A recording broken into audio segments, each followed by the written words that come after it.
આવ્યો છે અવાજ? માઇક વગરનો અવાજ છે? હવે માઇક વગરનું સંભળાય?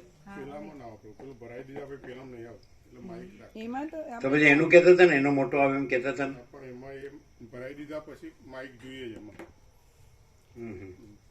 આપણે આમાં તો આવે ને. કેટલી મિનિટ થઈ? વધારે નથી થઈ. 12 મિનિટ ગયું બરાબર. એટલે ક્લિયર છે ને? આ ખાલી હા કરે. જો ખરેખર આમ થયું હોય તો જે પરમ શાંતિ છે એ તો રહી જ છે, અને બીજું છે જ નહીં, એ તો રહ્યું જ નથી. તો એવું ન રહે. એટલે જે કંઈ પરમ પ્રકાશ, પરમ આનંદ, પરમ શાંતિ, સહજ પ્રકાશ, સહજ આનંદ, સહજ શાંતિ, અનંત પ્રકાશ, અનંત આનંદ, અનંત શાંતિ, એ સહજ છે ને સહજ ન રહે. તો પછી ચંચળતા ભ્રાંતિ ચાલુ જ રહે. આમ હું એ રહું એની ચંચળતા ભ્રાંતિ રહે. હું એ રહું અને હું એ રહ્યો છું.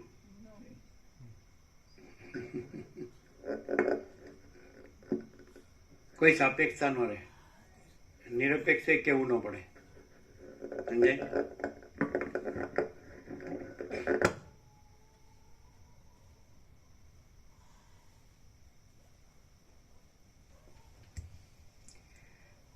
આદ્ય પરબ્રહ્મ સદગુરુ દેવ કી જય.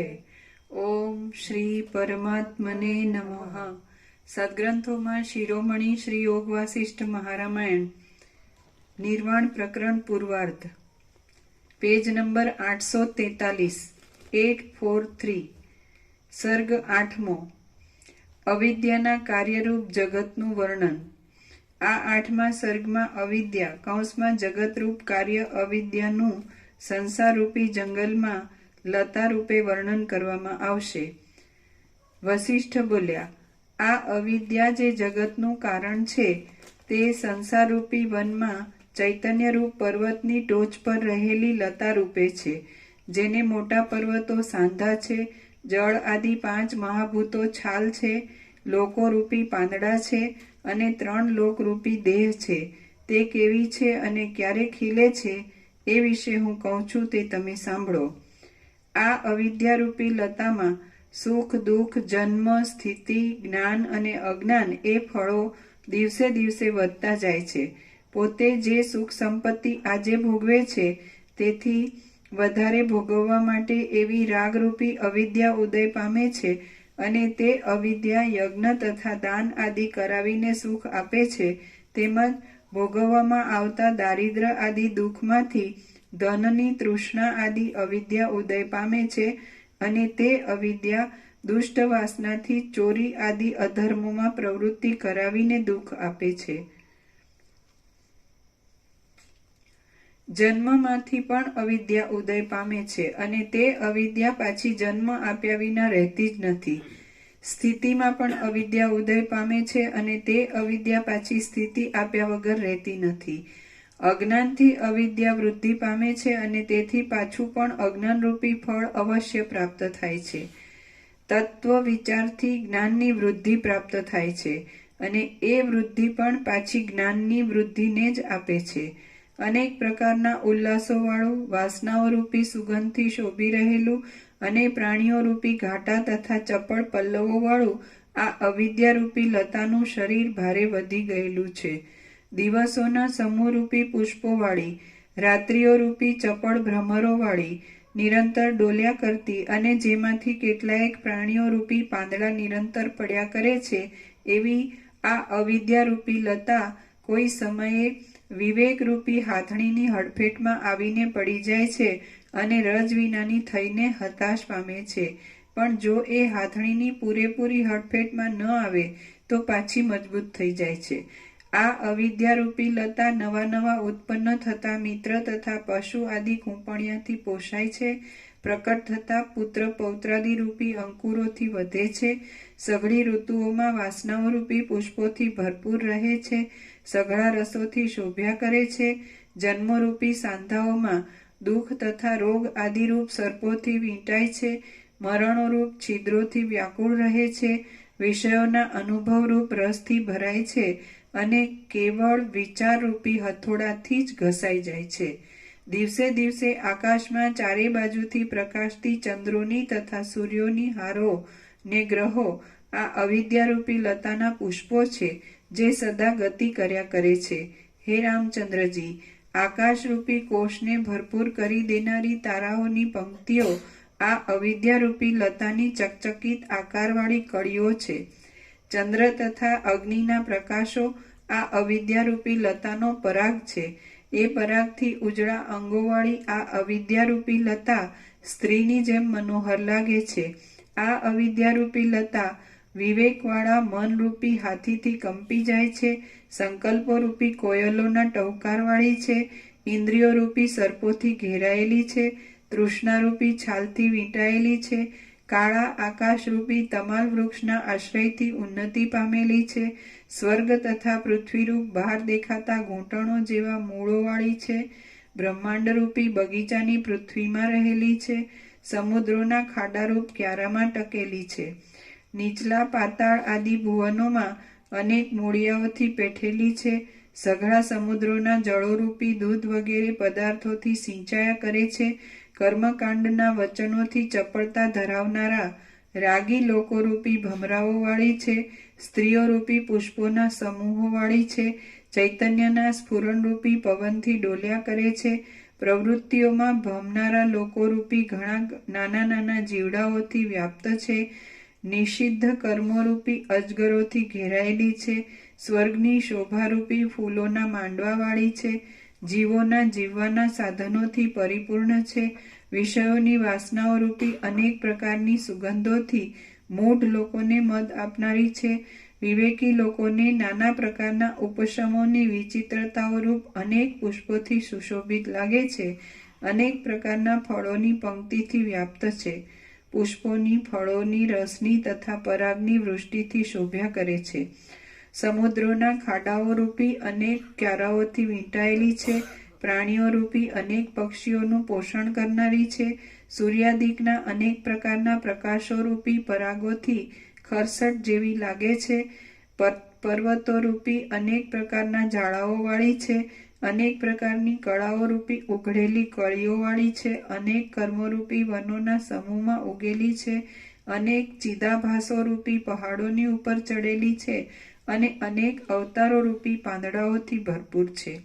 વળી કેટલાકના મતમાં તે ઉત્પન્ન થયેલી છે, કેટલાયકના મતમાં ઉત્પન્ન થયા કરે છે, કેટલાયકના મતમાં મરણ પામ્યા કરે છે, કેટલાયકના મતમાં મરી ગયેલી જ છે, કેટલાયકની દ્રષ્ટિમાં અડધી કપાયેલી છે, કેટલાયકની દ્રષ્ટિમાં સઘળી કપાઈ ગયેલી છે, અને કેટલાયકની દ્રષ્ટિમાં પ્રવાહ રૂપે સતત ધારાઓને વહેવડાવે છે. આમ થઈ ચૂકેલી અને થયા કરતી આ અવિદ્યારૂપી લતા સર્વદા બ્રહ્મમાં જ રહેલી છે અને ગંધર્વનગર આદિ મિથ્યા પદાર્થો જેવી છે. અજ્ઞાનીઓની દ્રષ્ટિમાં સર્વદા ખીલ્યા કરતી અને જ્ઞાનીઓની દ્રષ્ટિમાં સર્વદા સુકાઈ ગયેલી આ અવિદ્યારૂપી મોટી ઝેરી લતાને જે ખૂબ જ બાજી રહે છે, તેને તે ઝેરની માફક મોહમાં નાખી દે છે, અને જો સૂક્ષ્મ દ્રષ્ટિથી તેનો વિચાર કરવામાં આવે તો તે નાશ પામે છે. વિચાર કરનારાના પૂર્ણ થયેલા મનમાં આ લતા બાધિત થઈ જાય છે અને અજ્ઞાનીના મનમાં સઘળી રીતે ભરપૂર થઈને રહે છે. અજ્ઞાનીઓને એક બાજુ જળ રૂપે, એક બાજુ પર્વતો રૂપે, એક બાજુ સર્પો રૂપે, એક બાજુ દેવતાઓ રૂપે, એક બાજુ પૃથ્વી રૂપે, એક બાજુ સ્વર્ગ રૂપે, એક બાજુ ચંદ્ર રૂપે, એક બાજુ સૂર્ય રૂપે, એક બાજુ તારાઓ રૂપે, એક બાજુ અંધકાર રૂપે, એક બાજુ તેજ રૂપે, એક બાજુ આકાશ રૂપે, એક બાજુ ધાન્યોથી ભરપૂર પૃથ્વી રૂપે, એક બાજુ શાસ્ત્ર રૂપે, એક બાજુ વેદો રૂપે અને એક બાજુ પાખંડ શાસ્ત્ર રૂપે દેખાય છે.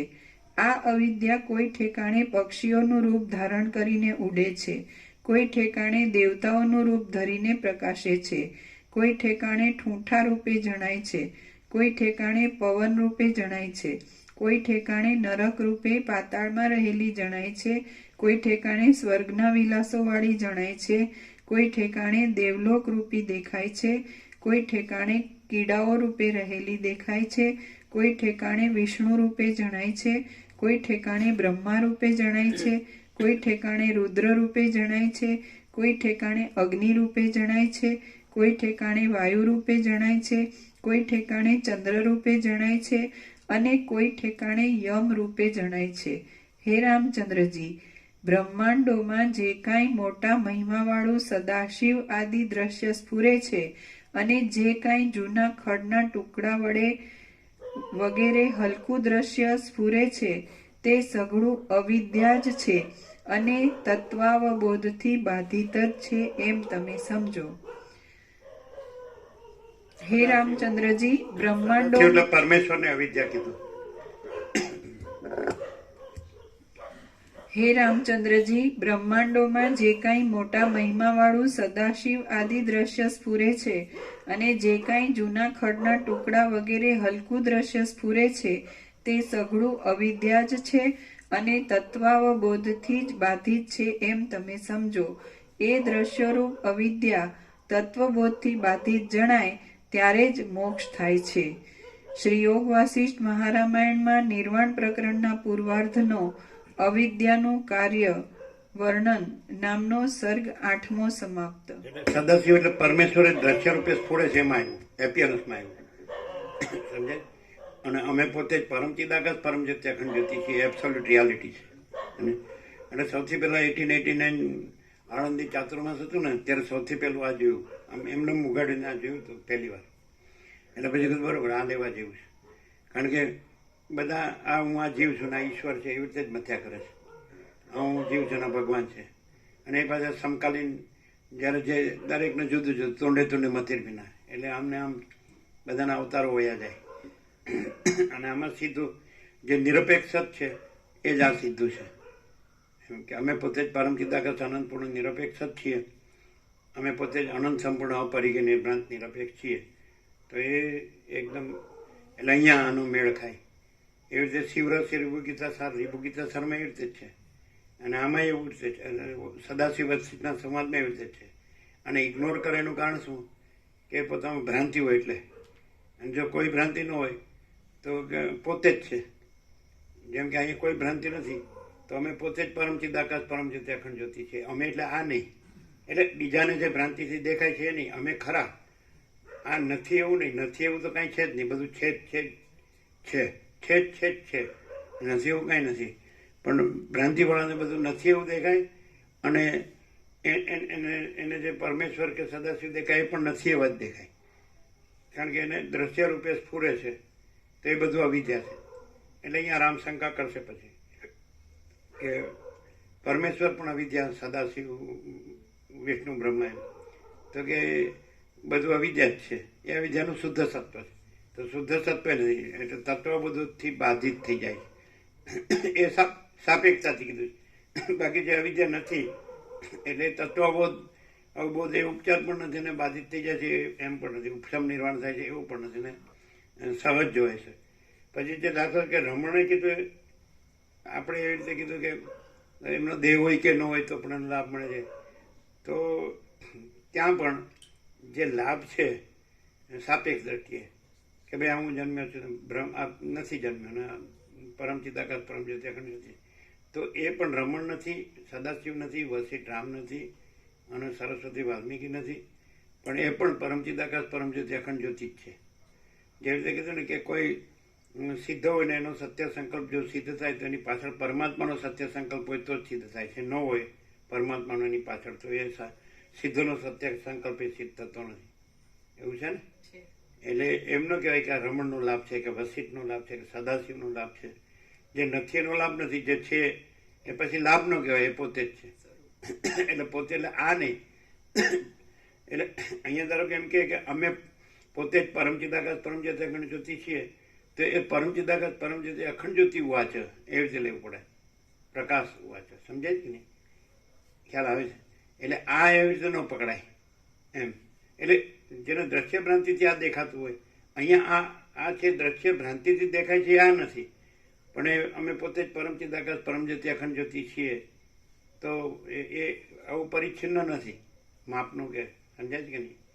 એ મર્યાદિત એટલે એ અનંત જ છે. તો અનંત પ્રકાશ એમ કે છે, અનંત પ્રકાશ હોવા છે કે અમે પોતે જ અનંત પ્રકાશ, અનંત આનંદ, અનંત શાંતિ છે. પછી એ રમણનો લાભ ને વસિષ્ઠનો, સદાશિવનો લાભ એવું ન કહેવાય, રામનો કે સરસ્વતી વાલ્મીકીનો, કારણ કે આ બધું બાધિત છે. જો તત્વબોધ પણ કહેવું પડે એવું નથી, કારણ કે તત્વ જ છે, તો અનંત તત્વ છે. તો અનંત તત્વ છે એને કંઈ રમણનો કે વસિષ્ઠનો કે સદાશિવનો કે સરસ્વતી વાલ્મીકી રામનો લાભ એવું ન કહેવાય, એમાં એ બાધિત છે, અવિદ્યા. એટલે જે એવી રીતે જે તત્વ રહ્યું છે તો એ અમે છીએ, સમજાય? એટલે હવે તમે દ્રષ્ટાદ્રશ્યથી જુઓ તો એ તમારું દ્રષ્ટાદ્રશ્ય કાંઈ નથી અને અમે અનંત છીએ. એટલે ઘણી વાર કીધું છે અમારું પેટર્ન ઇનફાઇનાઇટ એટલે અનંત, અને અનંત અમે પોતે જ અનંત હી અનંત હે, અનંત મેં અનંત હે. હવે આ કેમ નથી ઉતરતું? કારણ કે હું જન્મ્યો છે ભ્રાંતિથી જે ચાલુ કરે છે, એટલે એનું ચાલુ જ રહે છે, એનું પૂરું થતું જ. હવે પછી એ હું છે એને પાછું દેહને, જીવને, દેહાધ્યાસને, એટલે પાછું એનું ચાલુ કે ભાઈ આ હું ઘર ને ધન ને આ બધું હું મારું ને એનું ચાલુ પાછું.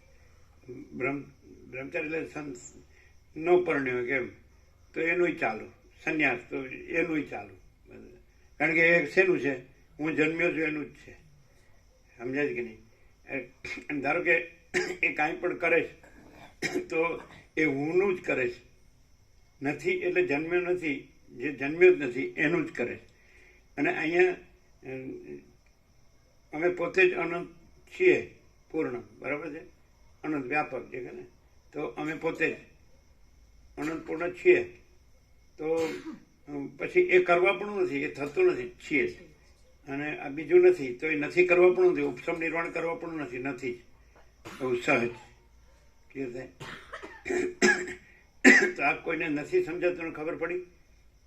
એ કેવી રીતે કે જે જન્મનો ભ્રમ નથી તે હું આ જન્મ્યો છું એ ભ્રમ ચાલુ રાખે છે, એટલે એને ક્લિયર નથી થતું.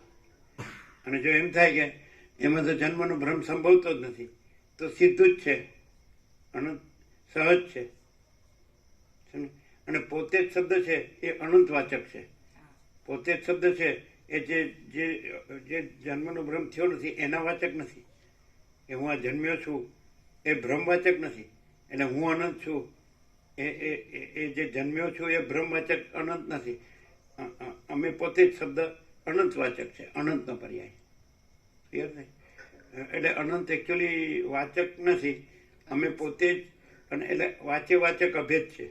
અમે પોતે જ કયો અને પરમ ચિદાકાશ પરમ જત્યા ગણજ્યોતિ છીએ કયો તો વન એન્ડ ધી સેમ. સમજે છે? એ વાચ્ય અને વાચક અમે પોતે જ, પણ એવું નહીં. અમે પોતે જ પરમ ચિદાકાશ પરમ જત્યા ગણજ્યોતિ છીએ. તો એમાં આવી રીતે આ જે જન્મના ભ્રમ સાપેક્ષ સોચના કે એના સુનના નહીં હે, યાદ રાખના ભૂલના નહીં હે. અને ક્લિયર છે? એવી રીતે વિચારવાણી શબ્દ જ નથી, પરાપશ્યંતે મધ્યમાં વૈખરી નથી. અને અમે પોતે જ પરમ ચિદાકાશ પરમ જ્યોતિ અખંડ જ્યોતિ છીએ. ક્લિયર થાય? એટલે વક્તા શ્રોતા એવું નથી, સમજાય? ગુરુશ્રી છે એવું નથી, ઈશ્વર જીવ એવું નથી, સાક્ષી સાક્ષાત સમર્થિ વ્યક્તિ એવું નથી, સમજાય? અને કંઈ બડા છોટા ભલા બુરા એવું નથી, સત અસત નથી ને સારું નરસું ને સાચું ખોટું એવું કશું નથી. એટલે કોઈ ભેદાભેદ નથી. એટલે આખો પ્રકાશ જ, અમે પોતે જ આખો પ્રકાશ છીએ, આખો અનંત એક જ પ્રકાશ છીએ. ક્લિયર થાય? અમે પોતે જ સ્વયંમાં ચિદાકાશ આખો એકલું પ્રકાશ છે છીએ. અમે પોતે જ આખો અનંત એક જ મહાચેતન પ્રકાશ છે છીએ. સમજે? છે અને છીએ ખબર પડે જ. હવે જે આ ખબર નથી પડતી કે સારું મને શાંતિ કેમ નથી, તો જે જન્મનો ભ્રમ નથી એ ભ્રમ રાખીને બધું કરે છે. એટલે બે કોનું ખોટું? આત્મ સાક્ષાત્કાર માટે કે બ્રહ્મ સાક્ષાત્કાર માટે કે જે પરમાત્માની પ્રાપ્તિ માટે એ પણ ખોટું. અને પછી આ જે ભાઈ હું દેહ છું, આ જીવ છું, આ દેહમાં અમુક જીવ છું, આ દેહમાં અમુક વ્યક્તિ છું, પુરુષ છું, સ્ત્રી છું, ઘર જોઈએ, ધન જોયું, બધી વસ્તુ કર્મ જોઈએ ને મેળવવું પડે, એ બધી બે બાજુનું કાંઈ નથી. સમજાય છે નહીં? એ કેમ? એટલે મૂળ કાઢતો નથી, એ મૂળ કાઢવાનું નથી, છે જ નહીં, પણ એને ભ્રમ રાખ્યો છે કે હું જન્મ્યો છું. એ ભ્રમ કાઢ નાખે એટલે સીધું જ અનંત પ્રકાશ, અનંત આનંદ, અનંત શાંતિ. અને એ આ આકાશ છે એમાં જન્મનો ભ્રમ નથી, એ આકાશ છે એ જ એના સૂક્ષ્મથી સૂક્ષ્મ રૂપે એ જ પરમાકાશ છે. સમજે છે કે નહીં? એટલે અમે પોતે જ પરમાકાશ કેવળ અનંત શુદ્ધ તેજ ઘન છીએ. અમે પોતે જ પરમાકાશ અખિલ આત્મા પૂર્ણ બ્રહ્મ પરમાત્મા છીએ. તે એકદમ છે જ. એટલે એમ કે કીધે નથી એમાં એપિયરન્સનું જે કીધું દ્રશ્ય રૂપે સ્ફુરે છે. સદાશિવ પરમેશ્વર દ્રશ્ય રૂપે સ્ફુરે છે અને તત્વબોધથી બાધિત છે. તો એ સ્ફુરવું અને બાધિત થવું બેય નથી.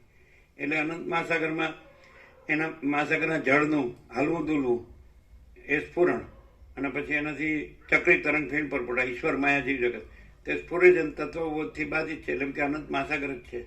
એટલે બીજું કાંઈ થયું નથી. તો એવું કાંઈ થતું નથી. અનંત મહાસાગર છે એમ કેવું થતું નથી. અને અનંત મહાસાગર છે.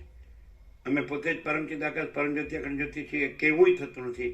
અને અમે પોતે જ પરમચિદાકાશ પરમજ્યોતિ અખંડ જ્યોતિ છીએ. અને એમાં આ અનંત જે દ્રશ્ય સ્ફુરે છે અને તત્વબોધથી બાધિત થાય છે એમ કેવું નથી.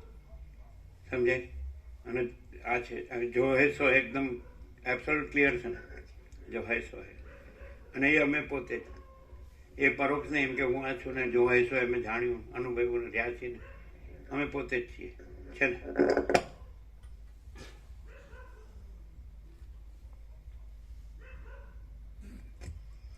કોઈ પણ ભૂત વર્તમાન ભવિષ્યનો કોઈ પણ વેદાંતિ હશે, બ્રહ્મજ્ઞાની હશે, એટલે સિદ્ધ હશે, બ્રહ્મનિષ્ઠ હશે, શ્રોત્રિય બ્રહ્મનિષ્ઠ હશે, તો હુંના જન્મના ભ્રમ સાથે હશે. અને હુંના જન્મનો ભ્રમ ન હોય તો કોઈ બ્રહ્મ સાક્ષાત કરીએ નથી, બ્રહ્મ જ્ઞાની નથી, શ્રોત્રિય બ્રહ્મનિષ્ઠ નથી, વેદાંતિ નથી, કોઈ નથી, કાંઈ નથી, કાંઈ થતું નથી. ક્લિયર? અવતારે નથી, ભગવાને નથી, ઈશ્વરે નથી, પ્રભુએ નથી. ક્લિયર? એટલે આજે પરમેશ્વર સદાશિવ વિષ્ણુ બ્રહ્મા છે કે સૃષ્ટિ સ્થિતિ પ્રલય કરતા કે કોઈ સર્વશક્તિમાન, સર્વવ્યાપક, સર્વજ્ઞ, સર્વશક્તિ, આ બધું પણ સ્ફુરણ જ છે, સ્ફુરિત જ છે. અને તત્વબોધથી બાધિત પણ સ્ફુરણે નથી ને તત્વબોધોથી નથી ને બાધિત નથી ને, અને સહજ અમે પોતે જ. સમજાય છે કે નહીં? મહાચિદાકા સ્વયં સહજ સંપૂર્ણ સર્વસ્વ એ રીતે. ક્લિયર થાય? એટલે બધું જ છે. અમે પોતે બધું જ છીએ. અને એમાં નથી એવું કાંઈ નથી. સમજાય? એટલે આને કેમ પૂરું થતું નથી? કારણ કે જે નથી એવું કાંઈ નથી એ કંઈક છે એવી રીતે બધું એ બ્રહ્મમાં ભમ્યા કરે છે. અને એ કાંઈ છે જ નહીં. એવું રાખતો હોય કે આ નથી એવું કાંઈ નથી, એ કાંઈક છે, એવા બ્રહ્મમાં ભમ્યા કરે ને ગમે એટલા જન્મ, તો એ કાંઈ નથી. એ બ્રહ્મે કાંઈ નથી.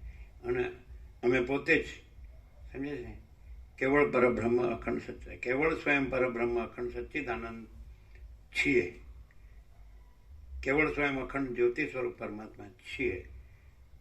છે અમપ સચ્ચિદાનંદ ઘન પરમાકાશ જ છે, છીએ અમે પોતે. ક્લિયર થાય?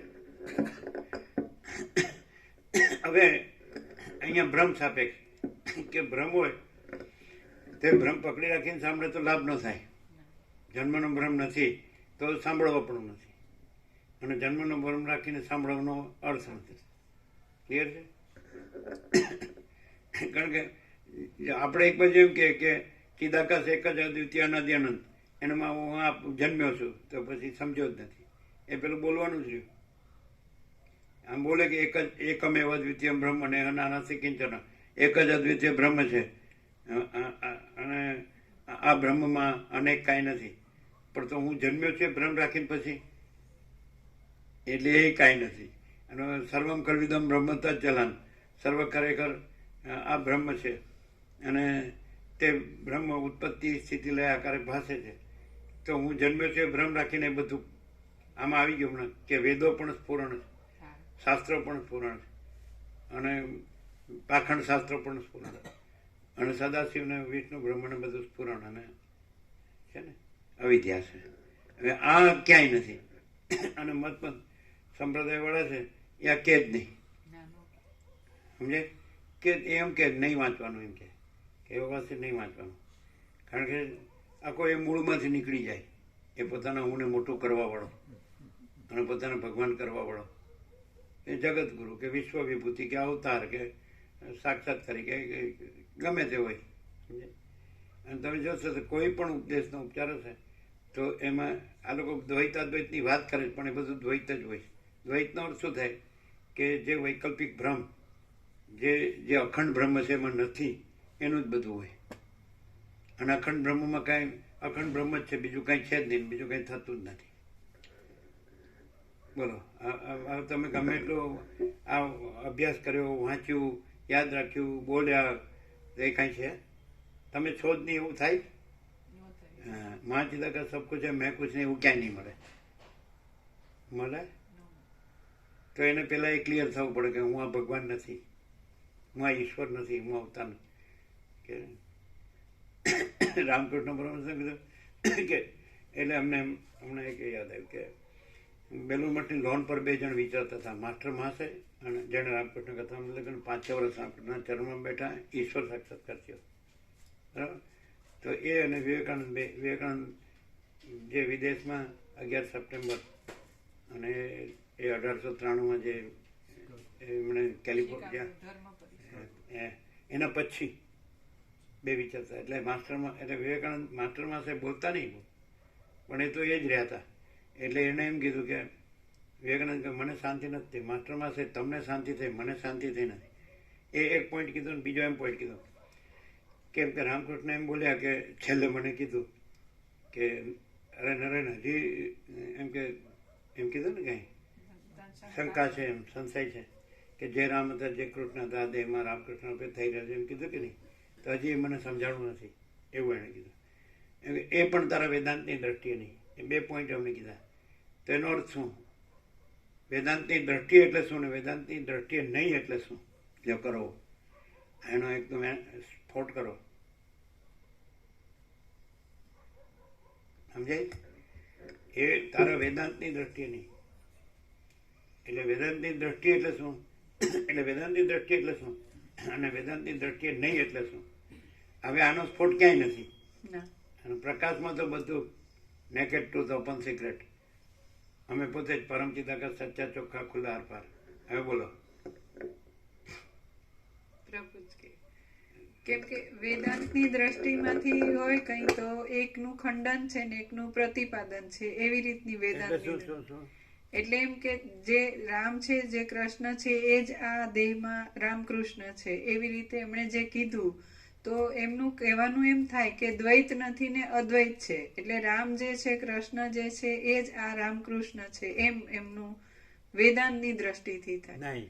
અથવા તો અદ્વૈત છે એમ કે રામે નહીં, કૃષ્ણ નહીં, રામકૃષ્ણ નહીં અને અદ્વૈત છે, એ આ છે એમ કે. તમને કઈ ખ્યાલ આવે? વેદાંતની દ્રષ્ટિ એટલે શું ને વેદાંતની દ્રષ્ટિએ નહીં? વેદાંતની દ્રષ્ટિએ નહીં એટલે બોલે કે બધું બ્રહ્મ છે, એ દ્રષ્ટિએ અમે એમ કે રામકૃષ્ણ છીએ એમ નહીં. વેદાંતની દ્રષ્ટિએ હા, એવું થોડું ભાષ થાય. અને વેદાંતની દ્રષ્ટિએ નહીં એટલે તો એબ્સોલ્યુટ તત્વ જ કીધું. પણ જે રામ, જે કૃષ્ણ એમ કરીને ઠરાવ્યું પછી ત્યાં એબ્સોલ્યુટ ક્યાં આવ્યું? અદ્વૈતમાં પહોંચ્યા. તમે શું કહો? બધું બ્રહ્મ છે, એ વેદાંતની દ્રષ્ટિથી અમે રામકૃષ્ણ છીએ એમ નહીં. જે રામ હતા, કૃષ્ણ હતા, એ અમે છીએ, એ તે નહીં. પણ કેમ એમ કહ્યું એમ નહીં.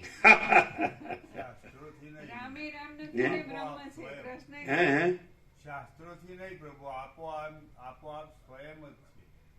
એમ નહીં. પણ સ્વયં એવું નથી કીધું. રામ અને કૃષ્ણ એટલે ઠરાયું છે રામકૃષ્ણ સુધી જ. અને વસિષ્ઠમાં એને અવિદ્યા કીધી છે, એને હિરણ્યગર્ભ કીધું છે. એટલે સૃષ્ટિ કરતા અને સ્થિતિ કરતા અને પ્રલય કરતાનો સંકલ્પ. એટલે બ્રહ્મા વિષ્ણુમાં હિરણ્યગર્ભ વિષ્ણુમાં આવે આ સંકલ્પ, સ્થિતિ. તો ત્યાં સુધી કીધું, સ્વયં નથી કીધું. તમે કહો સ્વયં. તમે આ સાંભળ્યું છે વસિષ્ઠને, એટલે તમે હવે રામકૃષ્ણને બ્રહ્મ કહેવા જાઓ. પણ રામકૃષ્ણ પોતે જ બોલ્યા કે એક મત પ્રમાણે રામ અને કૃષ્ણ સચ્ચિદાનંદ સાગરના 2 મોજા. એટલે મોજાનો અર્થ જ બાધિત થાય. તો પછી તમને ખ્યાલ આવે? તમે સ્વયં બોલ્યા એટલે તમે હવે એને બ્રહ્મ કહેવા જાઓ છો. એ તો વિવેકાનંદ એને પૂર્ણ બ્રહ્મ કીધા. અને કે જે કઈ મહાત્મા છે એ બધાથી આ શ્રેષ્ઠ છે, એવું કીધું એને. તો સમજાય? તો વસીટ એવું નથી કહેતા. વસીટ તો એમ કે અખંડ બ્રહ્મ જ અખંડ બ્રહ્મ છે, બીજું કાંઈ નથી ને બીજું કાંઈ થતું નથી. બોલો, ખરું છે? આ તો ખરું છે ને. એટલે મીન્સ પરમ ચિદાકાશ પરમ જ્યોતિ અખંડ જ્યોતિ જ પરમ ચિદાકાશ પરમ જ્યોતિ અખંડ જ્યોતિ છે, બીજું કાંઈ નથી, બીજું કાંઈ થતું નથી. એવું એબ્સોલ્યુટ છે, પૂર્ણ છે ને. છે. અને પેલું જે રામ હતા જે કૃષ્ણ હતા એટલે પોતાને રામકૃષ્ણ સુધી ઠરાવ્યા છે, સમજે? એને કાલીને પરબ્રહ્મ અખંડ સચ્ચિદાન કીધું છે. અગર તો પરબ્રહ્મ અખંડ સચ્ચિદાનને કાલી કીધું છે, વાઇસ વર્ષા. રમણે અરુણાચલેશ્વરને એ મહાચિદાકાશ સ્વયં પ્રકાશ સંપૂર્ણ પ્રકાશ કીધું છે, સમજે? અને આત્મા સાક્ષાત્કારથી પછી એમ કહે છે કે એ મહાચિદાકાશને આત્મા એક જ છે, એવી રીતે કર્યું છે, સમજે? અને રામકૃષ્ણે કીધું જ્યારે સાક્ષાત્કાર થયો તેમને એમને પણ એ અનંત મહાચૈતન્ય પ્રકાશનો મહાસાગર અનંત અખંડ અભેદ એવો અનુભવ થયો, રિયલાઇઝ એવું પણ છે. હવે પાછળના લખે છે કે એમને થયું છે કે એમણે કીધું છે કે એ ગમે તે જે હોય પણ એ ન હોય તો પણ આ છે. જ્યારે કોઈ નહોતું કાંઈ નહોતું ત્યારે પણ આ છે. પછી પુરુષ સૂક્તમાં આવું આવે, શ્રુતિમાં કે ઉપનિષદમાં વેદોમાં આવું આવે કે જ્યારે કાંઈ નહોતું ત્યારે પણ આ પુરુષ હતો, આકાશ પણ નહોતું, સૂર્યચંદ્ર તારા પણ નહોતા, વાયુ તેજલ પૃથ્વી કે આ જે કાંઈ આખું આ જે સ્ફુર્યું છે, જે સૃષ્ટિ કે બ્રહ્માંડ કે સંસાર કે સર્ગ કે વિશ્વ કે જગત, તો એ કાંઈ નહોતું ત્યારે પણ આ પુરુષ હતો, અત્યારે પણ આ પુરુષ જ છે, આ બીજું કાંઈ નથી ને. આ બધું કાંઈ ન રહે પ્રલય મહાપ્રલયમાં તો પણ આ પુરુષ જ રહે છે. આવું પુરુષ સુપ્ત છે. તો પછી પણ આ લોકો શું કરે છે, બધું કહેવાઈ ગયું છે પણ એમાં શું છે, ઘણું બધું કહેવાઈ ગયું છે ને એટલે આમાં એકદમ નેટ આપણે કઈ નેટ, જેમ કે દેશી ગાય માતાનું દૂધ હોય ને એનું સીધું ઘી, તો ઘી ન પકડવામાં આવે, કાં તો દૂધ ને કાં તો પછી દહીં ને કાં તો છાશ ને કાં તો માખણ ને કાં તો ઘી ને એવું બધું ભેગું ઉડું આવે કરે ને. એટલે એને આ ક્લેરિટી અહીં કેવી રીતે થાય કે ચલો અત્યારે આ બધો ભ્રમ જ દેખાય છે કે ભાઈ હું છું, જગત છે, જન્મું છું, જીવું છું અને સુખી દુઃખી થાઉં છું, રાગદ્વેષ કરું છું, સુખી દુઃખી થાઉં છું, મરું છું. તો આ ભ્રમમાં પણ એકદમ સરળ સીધું સાદું સત્ય, સહજ સીધું એમ કે કેવી રીતે એ જ છે એવી રીતે રહેવું, તો એ રહેવાનું નથી, એ રહ્યું જ છે. સમજાય કે નહીં? કે જન્મનો ભ્રમ જ નથી, બસ એટલો જ એનો ઉપાય છે. અને આવું કરે કે જન્મના ભ્રમથી એને એ પામવું છે ને રહેવું છે, એટલે મળે જ નહીં.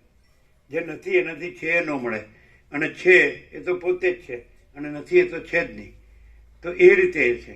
એટલે આ બધાને ઊંધું લાગે છે, હું કેવી રીતે નથી, અને પછી બધા એના બ્રહ્મના કે જે કંઈ સૌથી મોટું તત્વ પૂર્ણ અનંત, અને એ તત્વનો શબ્દ જાણીને પછી હું જે છું, હું જ બ્રહ્મ છું. એટલે આ મિસ્ટેક જતી નથી કોઈથી. અહીંયા એવી મિસ્ટેક થઈ જ નથી.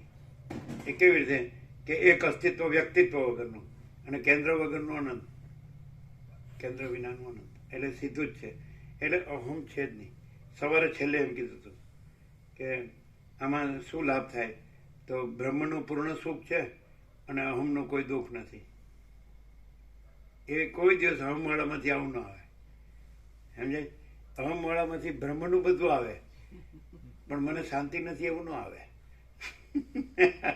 આવે કરું એ તો હોય તો ક્યાં જાય, પણ એમ કે હું તો અખંડ સચ્ચિદાનંદ જ છું, હું તો પરબ્રહ્મ જ છું, એમ કર્યા કરે. ગોખ્યું હોય ને એટલે બોલે. પછી તો એનો દેદાર જોઈને જ ખબર પડી જાય કે આનો કાંઈ હક નથી. બ્રહ્મને કોઈ દિવસ દુઃખ ન હોય અને અહમને કોઈ દિવસ સુખ ન હોય. આ તો પાછા શું કે ખબર, પૈસા હોય એટલે સુખ મળે, શાંતિ ન મળે, પાછા એવી વ્યાખ્યા કરે. એટલે એ સુખ કોને કે આપણે સારા મકાન દુકાન હોય, મિલ કારખાના હોય, ધંધા હોય, પૈસા હોય અને ભૌતિક સામગ્રી હોય, સુખ સગવડની ભોગની બધી આધુનિક વિજ્ઞાને શોધેલી ભૌતિક સુખ સગવડની બધી સામગ્રી હોય, સારું પહેરતા હોય, હાઈ ફાઈ બધું, ખાતા પીતા હોય, અડધા પડધા બધું જાણતા હોય, જોતા હોય, મજા કરતા હોય, તો સુખ હોય પછી કંઈ શાંતિ ન હોય. અને આ ભ્રાંતિની વ્યાખ્યા છે, એ કંઈ પ્રકાશની વ્યાખ્યા નથી. પ્રકાશની વ્યાખ્યા પ્રકાશ, એ વ્યાખ્યા નથી, પણ પ્રકાશ પ્રકાશ જ છે અને એ વ્યાખ્યા નથી. ઇટ ઇઝ નોટ ડેફિનેશન, પણ it is truth, reality, existence, અસ્તિત્વ, જો હે સો હે એ રીતે. હવે આ તો કોઈને સમજાવ્યું તો છે જ નહીં, પણ એને શું થાય ખબર કેટલું થાય? આપણે કોઈને પણ પૂછીએ ને એટલે એમ જ કે સંસારમાં હોય એટલે બધું તો ન જાય, એમ ઓછું થાય એવું બધું કરે. એમ કે મરી જાય તો ન જાય, વાસના લઈને જાય ને વાસના લઈને આવે. જાત છે એ ધ્રુવ મૃત્યુ, ધ્રુવમ જન્મ મૃત્યુ છે. એટલે બધી કોરથી બોલ્યા. હવે આપણે બધી કોરથી નથી બોલ્યા, આપણે તો જો હે સો હે. અમે પોતે જ પરમ ચિદાકાશ પરમ જ્યોતિ અખંડ જ્યોતિ છીએ, તો હાઈ ફાઈ નહીં, હાઈ સ્પોટ. સ્પોટ કહેવાય, સમજાય છે? એટલે ફૂલ પ્રકાશ એમ. એટલે હવે શું લ્યો તમે શું અર્થ કરો? એ તારા વેદાંતની દ્રષ્ટિએ નહીં, તો વેદાંતની દ્રષ્ટિએ એટલે શું અને વેદાંતની દ્રષ્ટિએ નહીં એટલે શું? એટલે તારા વેદાંતની દ્રષ્ટિએ શું થાય કે બ્રહ્મ સત્ય જગત મિથ્યા, તો અવતારે જગતમાં આવે. હમણાં કીધું એમ કે સદાશિવ સૌથી મોટામાં મોટું છે સ્વરૂપ છે, એ સ્ફુરે છે, એ પણ અવિદ્યા છે. એટલે સદાશિવ એટલે પરમેશ્વર, એટલે પરમેશ્વરના અવતાર હોય, શક્તિના અવતાર હોય, તો એ પણ તત્વ બધુંથી બાધિત છે. એટલે તો તું મને બાધિત કરે, હું નથી, એમ સમજાય? એટલે પછી હું રામ અને કૃષ્ણ તો છું જ, એટલે સુધી જ રહે, હિરણ્યગર્ભ સુધી જ રહે. ન સમજાણ? સ્વયં ન કહેવાય, સ્વયં કેવું બ્રહ્મને જ કહેવાય. ખ્યાલ આવ્યો? એમને એન્ટિટીને આઈડેન્ટિટી પછી એમના હાથ વાયવ્ય તરફ કરીને કીધું હતું, હજી મારે એકવાર આવવું પડશે જે બાકી રહ્યા છે એ માટે. તો એમાં જન્મ મરણ છે, જ્યારે જે સ્વયં છે એમાં જન્મ મરણ નથી. એટલે આવિર્ભાવથી રોભાવ કહેવાય જન્મ મરણનો, કે આપણે આ ભાઈ આ બ્રહ્મ પ્રગટ્યા ને આ બ્રહ્મ લીન થયા, પણ બ્રહ્મ પ્રગટતાય નથી, લીન થતાય નથી. આવિર્ભાવથી રોભાવ મોજાનો હોય, મહાસાગરનો ન હોય. આ મહાસાગર પ્રગટ્યા ને મહાસાગર લીન થયા એમ ન કહેવાય. મોજા પ્રગટ્યા ને મોજા લીન થયા, એટલે મોજા સુધી જ એમની આઈડેન્ટિટી કહેવાય. બાબાજી એમ જ કીધું, મારા અનંત મહાસાગરમાં એક તરંગ રહેતો છું ને સમાઈ જાય તો શું, એથી કાંઈ ફેર પડતો નથી. તો પોતાને તરંગ કીધા, અને એ મહાચિદાકાશને મહાસાગર કીધો, મહાચૈતન્ય પ્રકાશ. એટલે કોઈ પણ જે કે છે તો એ જે ન પકડી શકે તો એની લાઈનમાં એ લઘુતા ગ્રંથિમાં આવી જાય, તો એ મરે ત્યાં સુધી એની ગુરુતા ગ્રંથિ, એની લઘુતા ગ્રંથિ, જન્મ મરણ ચાલુ જ રહે. સમજાય? એવું. એટલે લાહિરી માસે કે યુક્તેશ્વર ગિરી હોય કે યોગાનંદ હોય કે પછી એમની પરંપરા બધાની, લાહિરીની જુદી હોય, યુક્તેશ્વરની જુદી, યોગાનંદની જુદી હોય, એના પછી શિષ્યોના ચાલ્યું તો બધાને બાબાજીની લઘુતા ગ્રંથિ જ હોય. એટલે આ મોટો તરંગ ને બીજા બધા નાના નાના તરંગ, એટલે આવું ચાલુ જ રહેવાનું તમારે. એટલે કોઈ દિવસ આ વસીટમાં જ કહે છે કે ગુરુથી ન થાય, એટલે આત્માથી આત્માનો વિચાર ને આત્મામાં આત્માનો વિચાર જ પરમ ગુરુ, એવું કીધું. એટલે તમે પોતે જ ધારો કે આ જન્મનો ભ્રમ થયો છે, ત્યાં તમે પોતે જ તમે પોતે જ પ્રકાશ છો ને તમારા પ્રકાશથી જ તમને પ્રકાશ જાણો, એ સિવાય બીજો ઉપાય નથી.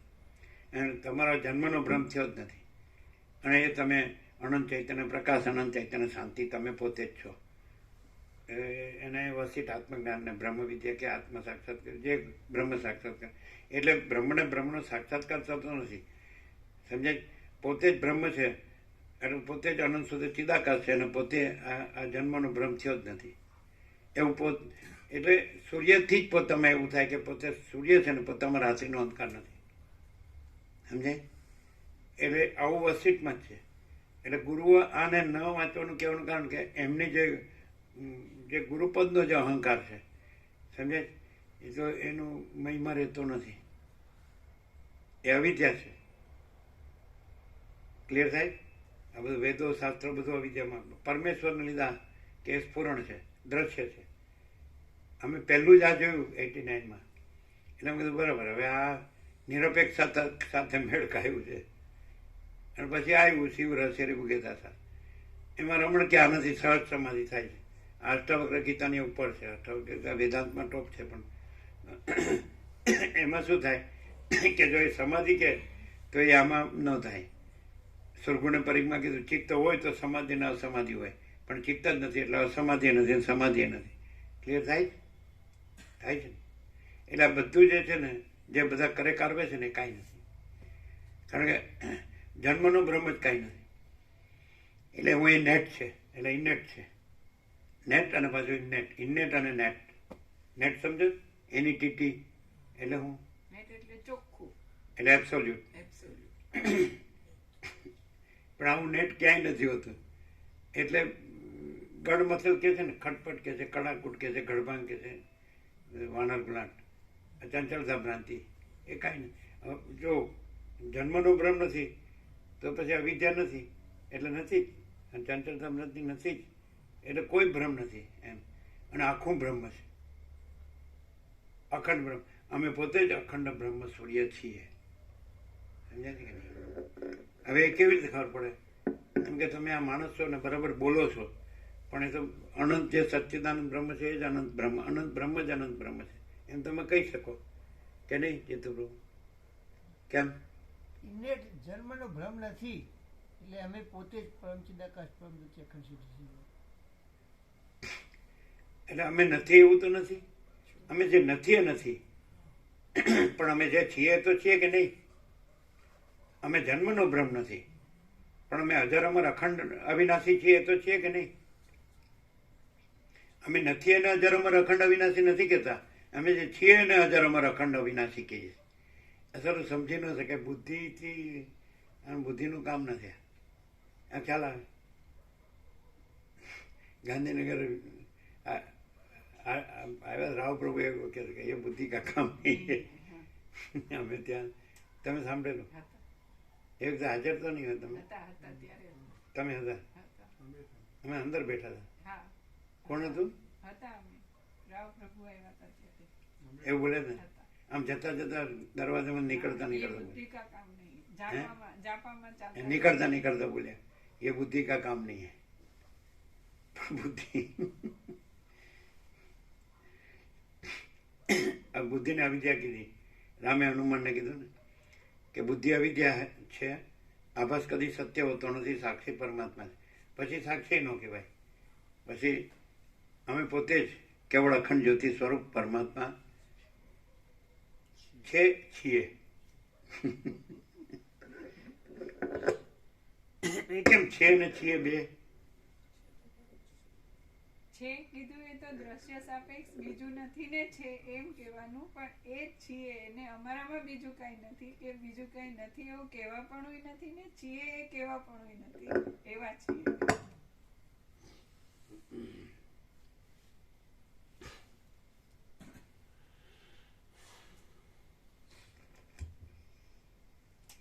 સર્ગ 9મો.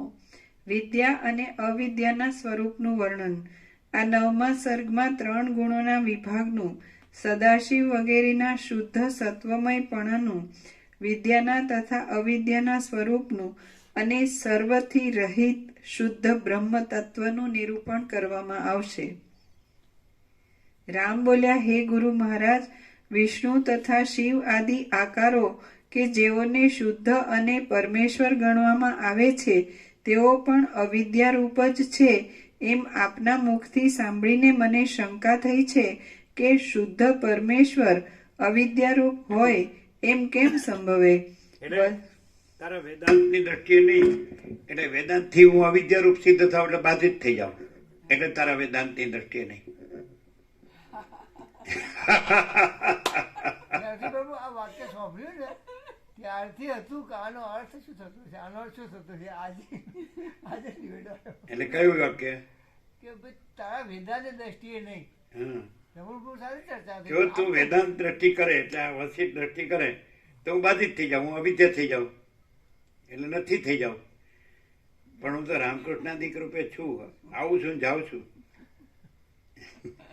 યોગાનંદે બોલ્યા કે હું ફરીથી આવીશ, વિવેકાનંદે બોલ્યા હું ફરીથી આવીશ. આવું અને આમાં તો આવવા જવાનું છે જ નહીં. આવાગમન હોય તો પછી સંસાર કહેવાય, માયા કહેવાય. અને જે અજરમર અખંડ અવિનાશી છે એમાં તો સંસાર માયા છે જ નહીં ને આવાગમન છે જ નહીં.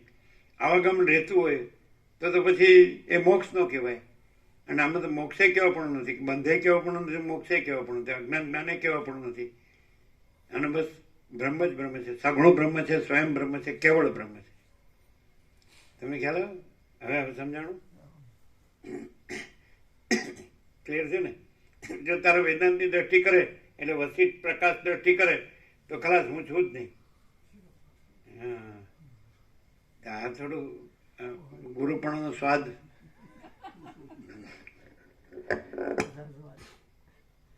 હે રસાસ્વાદ. ના, રસો ભાઈ છે ખરું, પણ એ તો અમે પોતે જ મહાચિદાકાશ પરમ આનંદ પરમ શાંતિ છીએ. એ રસ પરમ, અમે પોતે જ મહાચિદાકાશ પરમ આનંદ પરમ શાંતિ છીએ. એ રસ કીધો છે શ્રુતિએ, રસો વૈ સહ. આ રસ નહીં, જે કાંઈ નથી એવી એપિયરન્સ કલ્પના કે એપિયરન્સ ભ્રાંતિ, આભાસ કલ્પના કે આભાસ ભ્રમ, એનો કોઈ રસ નથી. હું પરમેશ્વર છું તો એ રસે રસ નથી. એ સ્ફુરેલું અને દ્રશ્ય જ છે અને નથી, અવિદ્યા જ છે. તો હવે જ્યાં પરમેશ્વર ન હોય તો પછી આ હું તો હોય જ ક્યાંથી? તમે કોઈ પણ આમાં કોઈ પણ રીતે બધા ઉપદેશના ઉપચારમાં કોઈ પણ રીતે લ્યો ને તો હું જ મોટું કરવાનું આવે. અને આમાં કોઈ પણ રીતે પ્રકાશમાં કાંઈ પણ લ્યો ને કોઈ પણ રીતે તો પ્રકાશ જ આવે, હું આવે જ નહીં. બીજા કોઈ પણ ભૂતો ન ભવિષ્યથી, ભૂત વર્તમાન ભવિષ્યના કોઈ પણ ઉપચારમાં બધું લાવી લાવીને ફરી ફરીને હુંમાં લાવે. અને પ્રકાશમાં બીજું આવતું જ નથી. લાવવાનું પાછું પ્રકાશમાં લાવવાનું ને એવું નહીં, બીજું થાય ને પાછું પ્રકાશ થાય નહીં. પ્રકાશ હી પ્રકાશ હે, અમે પોતે. Absolute clear? ન સમજાય ને? સમજાય શું?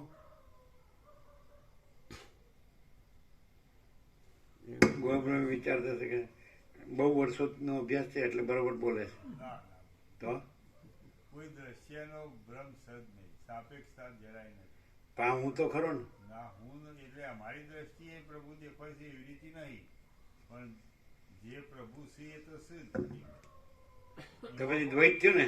અમારી દ્રષ્ટિએ આ તમે છો અને તમે બ્રહ્મ છો, બે છે, ના, એવું નહીં. ચિદાકાશ છે. ત્યાં તો કોઈ ભ્રમ સદ નહીં પછી. આપણે એમ કે અમારે રાખો છે ના, કે નથી ત્યાં, ના, એવું નહીં. તમે આ છો, ના, બે તો ન થાય. એટલે તમારે નથી રાખીને છે એનો જણાય, અને છે જાણો તો નથી એનો રખાય. છે જ નહીં, રખાય નહીં. છે જ નહીં. ધર્મનો ભ્રમ છે જ નહીં.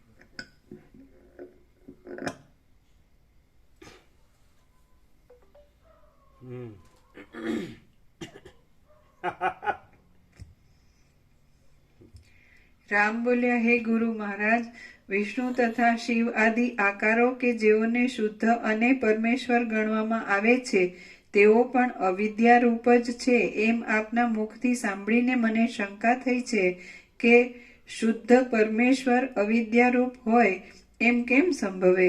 વશિષ્ઠ બોલ્યા, માયાના કલ્પિત સંબંધને લીધે જે તત્વ સર્વાત્મક માનવામાં આવે છે તેને કોઈ પણ કલ્પિત દ્રશ્યનો આકાર ન આપીએ તો તે તત્વ શાંત જ છે, વાસ્તવિક સત્ય છે, ચૈતન્ય છે, પ્રકાશરૂપ છે અને સઘળી કલ્પનાઓથી રહિત જ છે. જેમ જળમાંથી પેદા થતી જળ રૂપે દેખાતી ચક્રી ઉદય પામે છે. આ કોઈને સાચી ખબર પડી જાય ને તો છોડે જ નહીં. એક અક્ષર છોડવા જેવો નથી. આ કઈ અભ્યાસ નથી ને સંસ્કાર નથી, આ તો તત્વ છે અને એમાં કોઈ કલ્પના નથી અને એ અનંત છે અને એ અમે પોતે જ છીએ.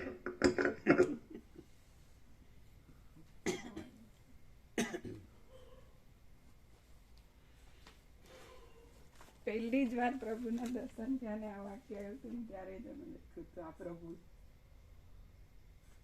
પહેલી જ વાર આ યોગ વશિષ્ઠ ત્યારે શું હતું આ જે છે એ પ્રભુ છે. આ પહેલી લાઈન શું છે?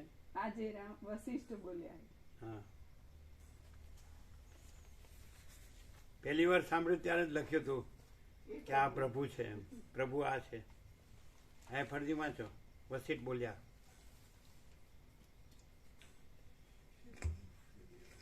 વશિષ્ઠ બોલ્યા, માયાના કલ્પિત સંબંધને લીધે જે તત્વ સર્વાત્મક માનવામાં આવે છે તેને કોઈ પણ કલ્પિત દ્રશ્યનો આકાર ન આપીએ તો તે તત્વ શાંત જ છે, વાસ્તવિક સત્ય છે, ચૈતન્ય છે, પ્રકાશરૂપ છે અને સઘળી કલ્પનાઓથી રહિત જ છે. ત્યાં પ્રભુ લખેલું છે, પહેલી વાર સાંભળ્યું ત્યારે.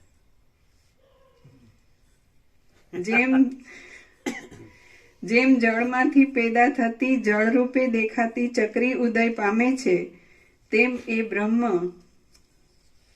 એટલે તમારી કોન્સેપ્ટ હતી એમ એ વખતે? ના, તો અમે પ્રથમ જ્યારે માણેકબાગ હોલમાં સાંભળ્યું કે પ્રભુ એમ કહેતા હતા કે વશિષ્ઠ રામને કહે છે આખા જગતનો સાર, અને એમાં સૃષ્ટિ કરતા બ્રહ્માય નથી એમ.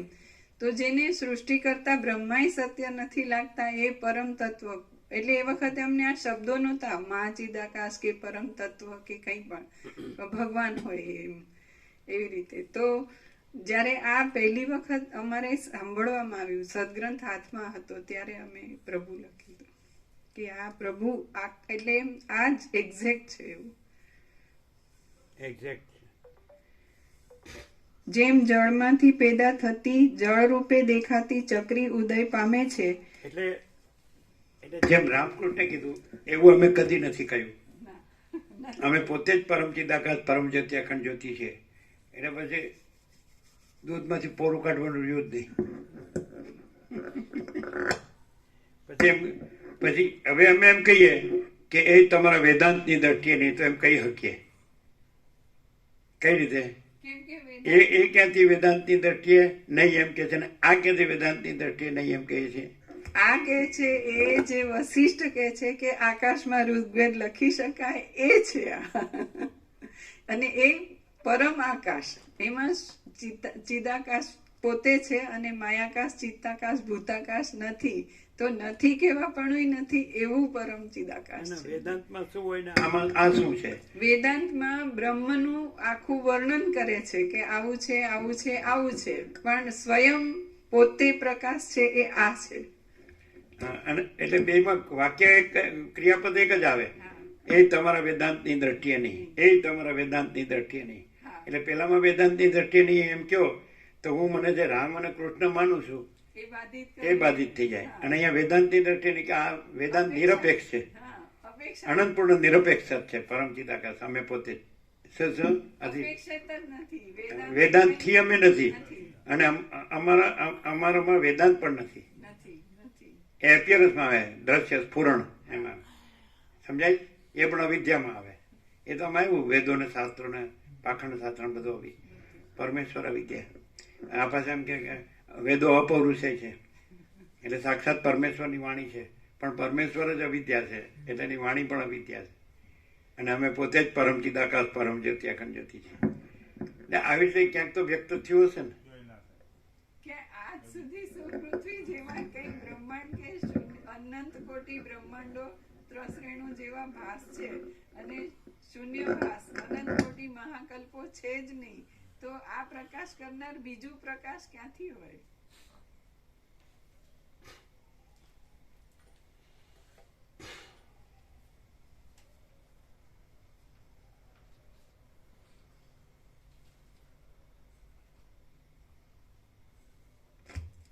જેમ જળમાંથી પેદા થતી જળરૂપે દેખાતી ચક્રી ઉદય પામે છે, તેમ એ બ્રહ્મ તત્વમાંથી પોતાની મેળે જ કલ્પનારૂપ કળા ઉદય પામે છે. એ કળા પ્રથમ સૂક્ષ્મ, પછી મધ્ય અને છેવટ સ્થૂલ એ રીતે 3 પ્રકારે કલ્પવામાં આવે છે. પ્રથમ સૂક્ષ્મ કલ્પાયા પછી, સૂક્ષ્મ પછી પ્રભુએ કૌંસમાં ઈશ્વર કરાવ્યું છે. પ્રથમ સૂક્ષ્મ ઈશ્વર કલ્પાયા પછી તે કળા મન રૂપે કલ્પવામાં આવે છે, ત્યારે મધ્ય એટલે હિરણ્ય ગર્ભરૂપ થઈને રહે છે અને તે પછી વિરાટ રૂપે કલ્પવામાં આવે છે. ત્યારે તે ઈશ્વર હિરણ્યગર્ભ વિરાટ કારણ સૂક્ષ્મ સ્થૂળ. એટલે એમાં સ્પેસિફિક નહોતું લખ્યું, એટલે એમાં સ્પેસિફિક સૂક્ષ્મ એટલે ઈશ્વર નહોતું લખ્યું, એટલે પ્રભુએ એ ઉમેરાવડાવ્યું. પ્રથમ સૂક્ષ્મ ઈશ્વર કલ્પાયા પછી તે કળા મન રૂપે કલ્પવામાં આવે છે, ત્યારે મધ્ય એટલે હિરણ્ય ગર્ભરૂપ થઈને રહે છે અને તે પછી વિરાટ રૂપે કલ્પવામાં આવે છે, ત્યારે તે કળા સ્થૂલ એટલે વિરાટ રૂપ થઈને રહે છે. આ રીતે 3 સ્થિતિઓમાં એ એકની એક કળા છે, પણ ભેદથી 3 પ્રકારની કલ્પવામાં આવે છે. એ કળા જ પ્રકૃતિ કહેવાય છે અને તેના સત્વ, રજ તથા તમ એ 3 ધર્મો છે. એ 3 ગુણોરૂપી ધર્મોવાળી જે પ્રકૃતિ છે તેને જ તમે અવિદ્યા સમજો. એ અવિદ્યા જ જીવના સંસારરૂપ છે અને એ અવિદ્યાનો જે અંત છે તે પરબ્રહ્મ છે. એ અવિદ્યામાં સત્વ, રજ અને તમ નામના જે 3 ગુણો કહ્યા તેમાં સત્વગુણ પણ 3 પ્રકારનો, રજોગુણ પણ 3 પ્રકારનો અને તમોગુણ પણ 3 પ્રકારનો છે. એટલે ગુણોના ભેદને લીધે અવિદ્યાના 9 વિભાગ થાય છે. આ જે કાંઈ દ્રશ્ય છે તે સઘળું એ અવિદ્યાથી જ કલ્પાયેલું છે. ઋષિઓ, મુનિઓ, સિદ્ધો, નાગો, વિદ્યાધરો અને દેવતાઓ એ સર્વ અવિદ્યાનો સાત્વિક ભાગ છે એમ તમે સમજો. સાત્વિક ભાગમાં પણ નાગો તથા વિદ્યાધરો એ તમોગુણના સંસર્ગવાળો ભાગ છે. મુનિઓ તથા સિદ્ધો એ રજોગુણના સંસર્ગવાળો ભાગ છે અને સદાશિવ આદિ દેવતાઓ શુદ્ધ સત્વમય ભાગ છે. શુદ્ધ સત્વમય દેવયોનીમાં વિષ્ણુ તથા સદાશિવ આદિ દેવતાઓ સ્વાભાવિક બ્રહ્મ વિદ્યાથી પોતાના શુદ્ધ સ્વરૂપનું ધ્યાન કરવું વગેરે અપ્રાકૃત ગુણોને લીધે અવિદ્યાના આવરણથી રહિત આત્મપદને સર્વદા પામેલા છે. કૌંસમાં સ્વભાવથી જ જીવન મુક્ત છે. કૌંસ પૂરો. માટે શુદ્ધ સત્વ કહેવાય છે. હે રામચંદ્રજી, બ્રહ્મા, વિષ્ણુ અને સદાશિવ તેઓ સ્વાભાવિક રીતે જ જીવન મુક્ત છે. માટે જે પુરુષ તેઓની ઉપાસના કરે છે તે પણ પુનર્જન્મમાં નહીં પડતા જીવન મુક્ત થાય છે. હે મહાબુદ્ધિમાન રામચંદ્રજી, સત્વગુણના શુદ્ધ ભાગરૂપ એ સદાશિવ આદિ પુરુષો કે જેમના શરીરો જગતની સ્થિતિ પર્યંત રહે છે તેઓ શરીર રહેતા સુધી જીવન મુક્ત જ રહે છે. શરીરો રહેતા સુધી જીવન મુક્તપણે રહેનારા એ મહાત્મા લોકો કલ્પને અંતે પોતાના શરીરોનો અંત થતા શુદ્ધ બ્રહ્મરૂપ સ્વભાવમાં રહેશે. આ રીતે અવિદ્યાના શુદ્ધ સત્વ નામના વિભાગરૂપ એ વિષ્ણુ આદિ પુરુષો જગતનો પ્રલય થતા વિદેહ મુક્ત થાય છે. આ જગત જે અવિદ્યારૂપ કાર્ય છે તે પ્રલયમાં અવિદ્યારૂપ કારણ થાય છે અને જે કારણ છે તે જ આરંભમાં કાર્ય થાય છે. જેમ પાણીમાંથી પરપોટો ઉદય પામે છે તેમ શુદ્ધ સત્વરૂપ બ્રહ્માદિકમાંથી એ સૃષ્ટિ ઉદય પામે છે અને જેમ પરપોટો પાછો પાણીમાં લીન થાય છે તેમ પ્રલયના સમયમાં સૃષ્ટિ પાછી બ્રહ્માદિકમાં લીન થાય છે. જેમ બે પણાની ભાવનાને લીધે જ જળમાં અને તરંગમાં ભિન્નતા છે તેમ ભેદની ભાવનાને લીધે જ જ્ઞાનમાં અને અજ્ઞાનમાં ભિન્નતા છે. જેમ વાસ્તવિક રીતે જોતા જળ અને તરંગ એક જ છે તેમ જ્ઞાન અને અજ્ઞાન પણ એક જ છે. બ્રહ્મમાં વિદ્યાપણું કે અવિદ્યાપણું કાંઈ પણ નથી, કેમ કે વિદ્યા અને અવિદ્યા એ બંને માયાની જ વૃત્તિઓ છે. વિદ્યાથી નાશ પામતા અવિદ્યા મિથ્યા ઠરે છે તો અવિદ્યાનો બાદ કરનારી વિદ્યા પણ મિથ્યા ઠરે છે, કેમ કે બાધ્ય હોય તો જ બાધક હોવાનો સંભવ છે. આમ હોવાને લીધે વિદ્યાની દ્રષ્ટિને તથા અવિદ્યાની દ્રષ્ટિને ત્યજી દેતા જે કાંઈ બાકી રહે છે તે જ છે. હે રામચંદ્રજી, વિદ્યા કે અવિદ્યા કાંઈ નથી. માટે અવશેષ રહેલ ચૈતન્ય માત્રમાં જ દ્રઢ નિષ્ઠા રાખો. અવિદ્યા પણ નથી અને વિદ્યા પણ નથી, માટે એની કલ્પના રાખવી નકામી જ છે. જેમાં પોતાથી જુદી કોઈ વસ્તુ પણ નથી એવો કોઈક પદાર્થ છે કે જે ચૈતન્ય અને જ્ઞાન કહેવાય છે. એ જ પદાર્થ ખરી રીતે જાણવામાં ન આવ્યો હોય ત્યાં સુધી તે જ અવિદ્યા કહેવાય છે અને તે જાણવામાં આવે ત્યારે અવિદ્યાનો બાદ એ નામથી કહેવાય છે. વિદ્યા નહીં હોવાને લીધે અવિદ્યા નામની કલ્પના પણ મિથ્યા જ ઉદય પામે છે. મનમાં વિદ્યા અને અવિદ્યા કે જેઓ છાયા અને તડકાની પેઠે પરસ્પરથી વિરુદ્ધ છે તેમાંથી અવિદ્યા બાધિત થઈને ચૈતન્યમાં લીન થાય છે ત્યારે એ બંને કલ્પનાઓ ક્ષય પામે છે. હે રામચંદ્રજી, એ બંને કલ્પનાઓ ક્ષીણ થઈ જતા વિદ્યાનું આનંદ રૂપે પૂર્ણ પ્રકટ થયેલું સર્વથી નિરાળું ફળ અવશેષ રહે છે. આ રીતે અવિદ્યાનો પક્ષ મિથ્યા ઠરતા વિદ્યાનો પક્ષ પણ મિથ્યા ઠરે છે. જે અવશેષ રહે છે તે સર્વના બાધરૂપ હોવાથી કાંઈ નથી એમ પણ કહી શકાય છે અને સદરૂપ હોવાને લીધે કાંઈક છે એમ પણ કહી શકાય છે. એ તત્વમાં જ સઘળું જોવામાં આવે છે અને અપવાદની દ્રષ્ટિ કરતા એ તત્વમાં કાંઈ પણ જોવામાં આવતું નથી. જેમ વડના બીજમાં પાંદડા તથા ફળ ઇત્યાદિ સહિત આખો વડ રહેલો છે, તેમ બ્રહ્મમાં અધ્યારોપની દ્રષ્ટિ કરતા, અધ્યારોપ એટલે દોરડામાં સર્પની ભ્રાંતિ રૂપે જે ઉલટી નજર કરવી તે, જેમ વડના બીજમાં પાંદડા તથા ફળ ઇત્યાદિ સહિત આખો વડ રહેલો છે, તેમ બ્રહ્મમાં અધ્યારોપની દ્રષ્ટિ કરતા આ સઘળું જગત રહેલું છે.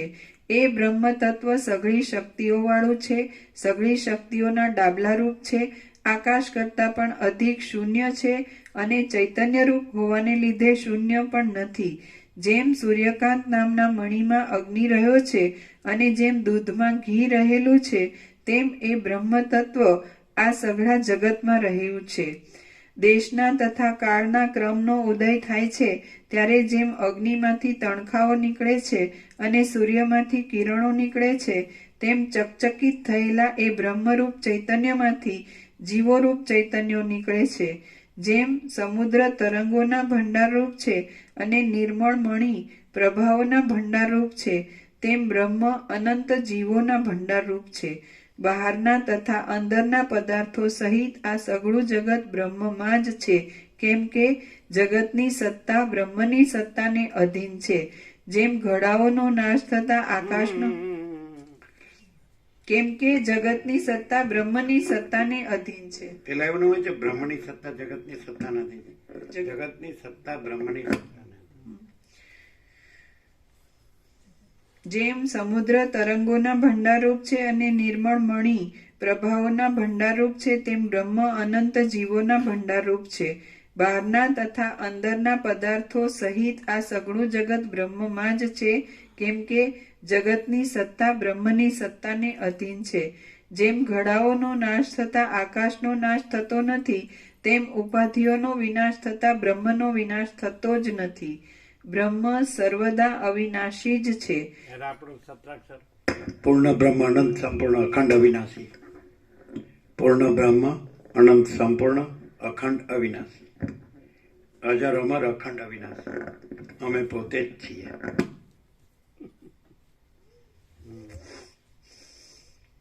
બ્રહ્મ સર્વદા અવિનાશી જ છે. જેમ લોઢાના ચલનમાં લોહચુંબક અકર્તા છે તો પણ તેનું કર્તાપણું કહેવાય. કલ્પના એવી ઉપાધિથી અમને જોતા હોય તો અમારામાં કલ્પના ઉપાધિ નથી. એ અમે અનંત, અમે પોતે જ અનંત સંપૂર્ણ પૂર્ણ બ્રહ્મ અનંત સંપૂર્ણ અખંડ અવિનાશી છીએ. ક્લિયર થાય?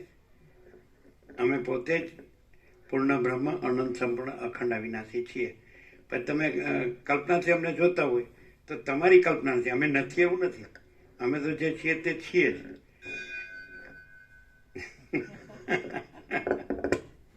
ડંકો પડ્યો.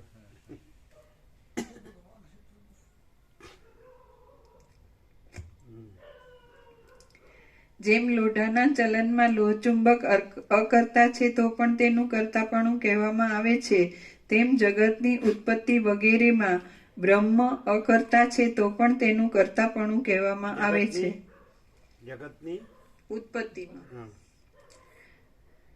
જગતની ઉત્પત્તિ વગેરેમાં બ્રહ્મ અકર્તા છે તો પણ તેનું કર્તાપણું કહેવામાં આવે છે. કલ્પનાથી, કલ્પનાથી એટલે કલ્પના નથી એટલે કર્તાપણું નથી.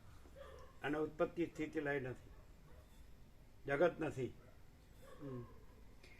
જેમ લોઢું જળ હોવા છતાં પણ લોહચુંબકના સાનિધ્ય માત્રથી ચલાયમાન થાય છે, તેમ આ દેહ જળ હોવા છતાં પણ આત્માની સત્તાથી ક્રિયાઓ કરે છે. આકાશ કરતાં પણ અધિક નિરાકારપણાવાળા અને જગતના મુખ્ય બીજરૂપ એ બ્રહ્મ તત્વમાં આ જગત જલમય ચપળ તરંગોની જાળની પેઠે પૂર્વની વાસનાઓથી થયેલી ઉત્તરોત્તર કલ્પનાઓથી રહેલું છે. એ તત્વ જાણવામાં આવતા તેમાં બીજું કાંઈ પણ પ્રતીત થતું નથી. શ્રી યોગ વાસિષ્ઠ મહારામાયણમાં એ તત્વ જાણવામાં આવતા તેમાં બીજું કાંઈ પણ પ્રતીત થતું નથી. શ્રી યોગ વાસિષ્ઠ મહારામાયણમાં નિર્વાણ પ્રકરણના પૂર્વાર્ધનો વિદ્યા નિરાકરણ નામનો સર્ગ 9મો સમાપ્ત. વિદ્યા નિરાકરણ. ઓમ. હું પોતે અનંત પૂર્ણ પરબ્રહ્મ છું, સ્વપ્રકાશ, સ્વયં સિદ્ધ, સ્વયં પ્રકાશ, સ્વયં પૂર્ણ સ્વસ્વરૂપ. અવિદ્યા વાસના ચિત્ત અહમ જગત છે જ નહીં. આ તો વર્ષો પહેલા કીધી. પ્રસાદ આપી દો. 8-18 જો 8 ને 9 ને 8 17. પરમ ચિદાકાશ, પરમ જ્યોતિ, અખંડ જ્યોતિ. આ બધા સાંભળે એટલે એમ સમજાતું હશે કેમ થાય? સાલા પરમેશ્વર નથી, સદાશિવ નથી, વિષ્ણુ નથી.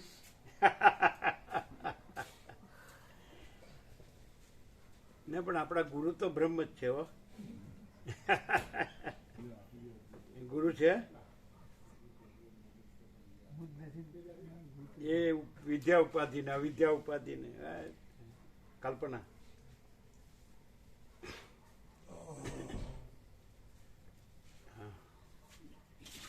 એટલે ડિગ્રી હોય ને, ભણ્યો હોય ને એને ઉપાધિ કે. BA MA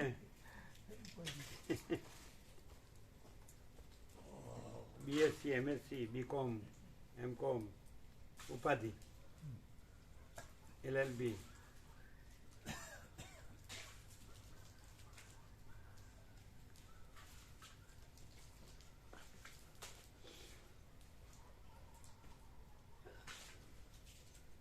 કોઈ એમ કહે કે તમે આ દેખાવ છો એના જન્મ મરણ સુખ દુઃખ તો સાચા ને, એમ કેતો એનું હું મારું તો સાચું ને. આ તમે જે દેખાવ છો તમારો દેહ છે, તમારું મન, તમારો જીવ, તમારા કર્મેન્દ્રિય જ્ઞાનેન્દ્રિય, તમારા પ્રાણ, તમારી પ્રકૃતિ, તમારું જન્મ જીવન મરણ, અને તમારા હું મારું, તમારા સુખ દુઃખ ને તમારી ઈચ્છા નીચા, એ તમે તો ખરા કે નહીં? જો તમારો રૂમાલ પડી ગયો તો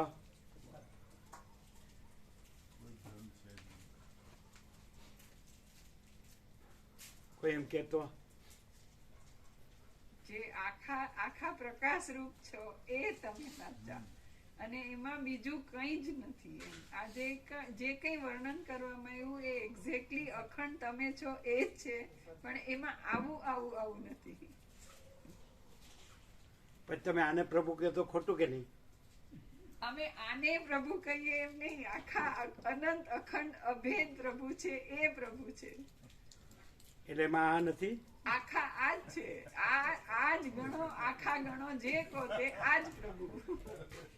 એટલે આ મરી ગયા તો પ્રભુ મરી ગયા. પ્રભુ સેના મરી જાય? પ્રભુ કદી મરતા જ નથી.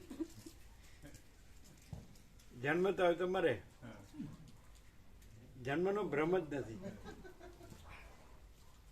થઈ ગયું?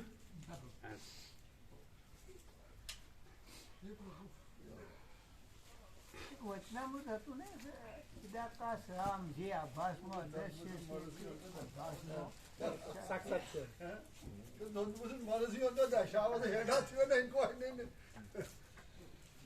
એક સેશન ગુમાવવા જેવું છે. એક સેશન એમાં બધું આખો પ્રકાશ આવી જાય.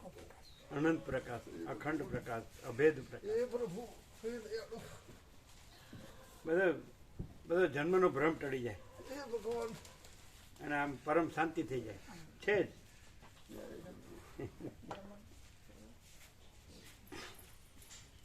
આજે 2 જણ આવ્યા નહીં? ત્રીજા ક્યાં ગયા? કામમાં હતા 3-4 કીધું તું એને કામ હશે કઈ. કામ છે. આમ તો રમકડામાં 5 આવ્યા કે નહીં? 5 આવી શકો. પછી તો 3 જ થયા ને. 5 આવી શકો. બધા કહીએ છીએ ભગવાન જે આવે આ એમને કામ હોય ને. એમને કઈ એમના માતા પિતાની સેવા હોય છે. હા હા એ ઉલ્પેશ બરાબર. એકલા અમે મેરેજ નહીં કરે એમ. હા બરાબર. પણ તોય બને એટલો લાભ લે જ લે છે. છે. હા. આમ શું કે છે બધા? એમ પેલા આવ્યા હતા ને બધા, એમના સાસુ સસરા આવ્યા હતા ને. અશ્વિન પ્રભુ. હા દિલીપ. એ બધા આવ્યા હતા. એટલે અમે તમને બધાને પ્રસાદ લેવાનું કહ્યું, તમે વયા ગયા કારણ કે પ્રસાદ જ નહોતો. એટલે ને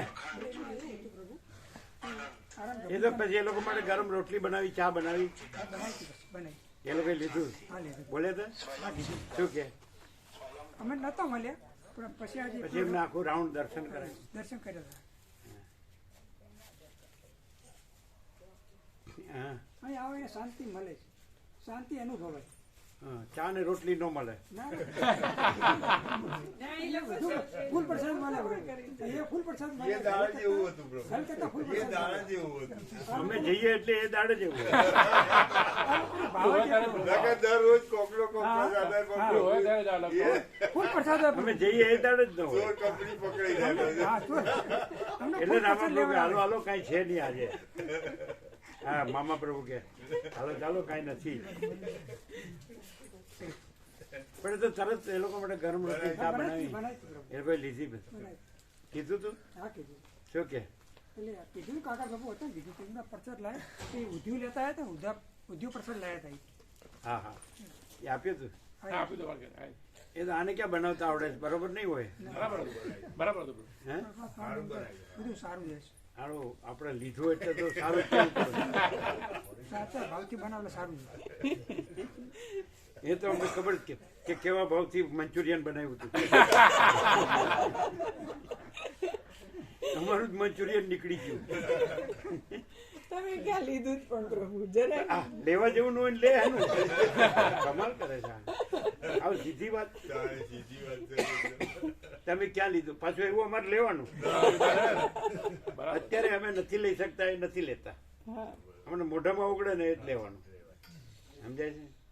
અંદર આ વૈશ્વાનર ભગવાનને તકલીફ જ નહીં આપવાની. અહમ વૈશ્વાનરો ભૂતવા પ્રાણીનામ દેહમ આશ્રિત પ્રાણાપાન સમાયુક્ત પચામ્યનમ ચતુર્વિધમ.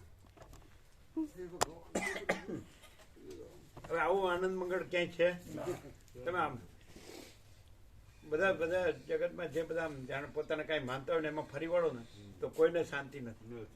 છે એ લોકોને એમ લાગે અહીં કાંઈ નથી એટલે પણ અહીં જ બધું છે અને એ લોકોને અમારે બધું છે અરે એ જ કાંઈ નથી પણ એ સમજે તો ને બધું અવળું જ થયું છે. બધું જીવો બધું. અશાંતિમાં શાંતિ કરો. હે અશાંતિમાં શાંતિ. અને આ પરમ શાંતિ છે તો કાંઈ નથી. પરમ શાંતિ જ છે. હે. પરમ શાંતિ.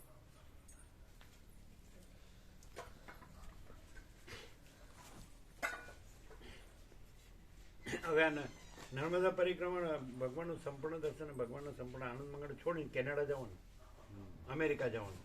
ના જવાય. પેલા બીકીન તો હવે એ જવાય? ના જવાય. જવાય. અરે ઉપરથી આ ખબર પડી હોય તો પછી ક્યાંય ન જવાય. આ આ આ આ આ છે ને આ પરમચિદાકાશ પરમજ્યોતિ અખંડ જ્યોતિનો દેશ છે અને પેલો તો રીતસર જે પેલો કાંઈ નથી એનો દેશ છે. આ કીધું ને બ્રહ્મ અને અવિદ્યા. આ બ્રહ્મનો દેશ છે ને પેલો અવિદ્યાનો દેશ છે. ડોલર અને ભોગો ખલાસ. એ લોકો અહીંયા આવે છે શાંતિ માટે. પશ્ચિમના ત્યાંથી ઉબ આવી જાય ઉબી જાય છે ડોલર અને ભોગોથી. અને અહીંયા એનું ભલે ને એ દ્વૈતથી પણ અહીંયા ભક્તિ કરે પણ એ બધી રાજસી તામસી પણ છોડીને કરે. એ રાજસી તામસી પણ બધું છોડી દે છે. અહીંનો વેશ ને અહીંનું શાકાહારી ભોજન ને અહીંની બધું એ બધું ભાગવત ને ગીતા ને બધું અહીંનું બધું જ્ઞાન ને ઋષિકેશમાં ખૂબ જોવા મળે છે બધા લોકો. એમ ઋષિકેશમાં ઋષિકેશમાં કેમ વૃંદાવન ને વૃંદાવનમાં નહીં બતાવે. હા વૃંદાવનમાં બતાવે. હા બધે કાશીમાં હશે, આ કુંભોય પ્રભુ પરદેશી બહુ અયોધ્યામાં હશે. હા કુંભના મેળામાં ખૂબ જ આખા પરદેશના બધા દુનિયાના વર્લ્ડના દેશોમાંથી આવે. એકવાર ઋષિકેશમાં અમે છે ને પ્રભુ એક હોટેલમાં જઈને કાઉન્ટર પર એક ખાલી રજીસ્ટર ચેક કર્યું તો એ લોકોની પરમિશન લઈને તો 10 નામ વાંચ્યા ને બધા અલગ કન્ટ્રીના હતા. મતલબ બધી કન્ટ્રીથી આવે છે. અમે ખાલી ઋષિકેશમાં જ નહીં, બધે આ મહાકુંભમાં તો આખા વિદેશમાં આખી દુનિયાના. આખા વર્લ્ડમાં. હા, આખી દુનિયા. અને એ લોકો એટલે બીજું હવે આ શું છે જેને ગ્લોબલ કે છે ને વર્લ્ડ વાઇડ લોકોને ખબર પડી ગઈ કે સાચો પ્રકાશ ને સાચો આનંદ સાચી શાંતિ અહીંયા અહીંયા જ છે એવી ખબર પડી ગઈ. વર્લ્ડ ને ખબર પડી. આખા વર્લ્ડમાં. હા એમ આખા વર્લ્ડમાં. એટલે અને બીજું આપણે બધું છે એ દેહનું છે, ડોળર ને ભોગોનું છે એટલે નાશવંતનું છે. હા. જે મિથ્યાના અસત અસત દુઃખ મિથ્યાના સ્વંત સ્વપ્ન જેવું ઝાંઝવાના જળજો અને આ અજર અમર અખંડ અવિનાશી છે એ જે છે ભલે એનું નામ ન હોય પણ એવી ખબર પડી ગઈ કે એ અનંત છે અને અખંડ છે અભેદ છે ને એ જ છે એવી ખબર પડી ગઈ. પડી જાય બધાને પડી જાય. એટલે આ તો શું છે એ લોકો ભૌતિક દ્રષ્ટિએ જોર કરે છે કે અમારી પાસે અસ્ત્ર શસ્ત્રો વધારે છે ને અમે તમને હરાવી દઈએ ને જીતી લઈએ પણ તમે બ્રહ્મને થોડું જીતી લેવાના છો હે? અને માયા જીતી એ કઈ જીતી કહેવાય અવિદ્યાને જીતી જીતી ન કહેવાય અને બ્રહ્મને જીતનારો ક્યાં કોઈ છે જ નહીં. પછી એમાં હાર જીત ક્યાં છે સમજાય નહીં ને કાંઈ થતું નથી અન્નપૂર્ણ છે અનંતપૂર્ણ છે પણ સમજાય જ નહીં. પછી કે ચૈતન્યનું ચૈતન્ય નામ નથી બ્રહ્મને પરમાત્મા શબ્દ એ કલ્પિત છે એટલે આટલું તો ક્યાંય નથી આવું નહીં તો અમે બેસી જ ન શકીએ. અનંતપૂર્ણ નિરપેક્ષ સતને શું બધું કરવાનું છે સમજાય કે નહીં પણ આ અનંતપૂર્ણ નિરપેક્ષ સત જ છે એટલે એક જ છે એટલે અનંતપૂર્ણ નિરપેક્ષ સત કયો અથવા આ જે અખંડપૂર્ણ તત્વબોધ કયો આખું એક જ છે. વન એન્ડ ધી સેમ એક જ વસ્તુ એક જ છે. એટલે ભેદ રહેતો હોય તો મજા જ ન આવે. ના. એક જ છે એનો આનંદ ને શાંતિ. યોગવાસિષ્ઠનું અમૃત એ આખું અમૃત એ રૂપે જ છે.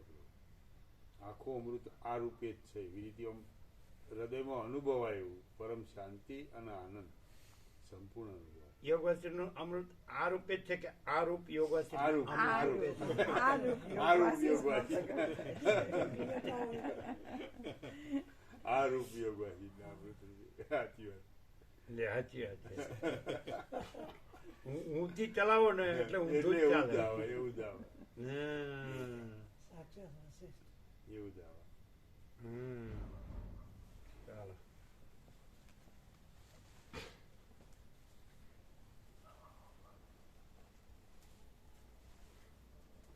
બ્રહ્મ અમારું માનસ પુત્ર હજો એટલે આ તો અમારું માનસ પુત્ર છે પણ માનસ નથી ને માનસ પુત્ર નથી અને અમે પોતે જ પરમ ચિદાકાશ અનંત પૂર્ણ નિરપેક્ષ જ છીએ. અમે પોતે જ અનંત સંપૂર્ણ અપરિગી નિર્ભ્રાંત નિરપેક્ષ છીએ. પછી દ્વૈતાદ્વૈતની કડાકૂટ નથી. બિલકુલ આમ ક્લિયર થાય ખરું કેમ થાય સાલા આપણે આટલું બધું છે આપણું જાણ્યું એનું શું એવું ના થાય.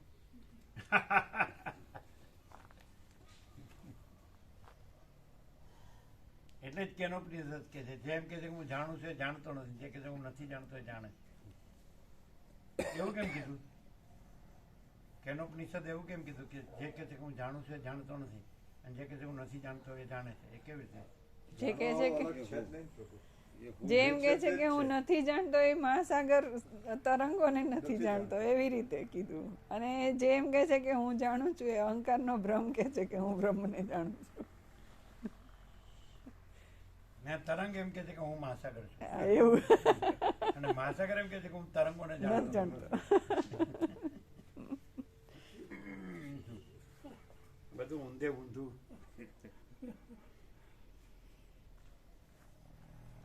તમે ધન ને ભોગો માટે જે આખી જિંદગી જે ગધા મજૂરી કરી ગહેડા ઢસડા તો એ કઈ સમજાવ કરતો નથી કે એમ એને પૂછો તો એમ કે આ તમે બધું જાણો છો ત્યારે જાણ્યા વિના કરતો હોય.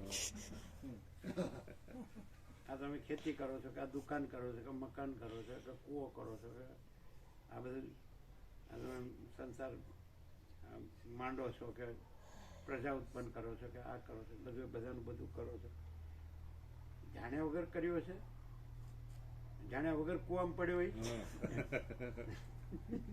ઉઠેલા ભાવ એટલે હાથે કરી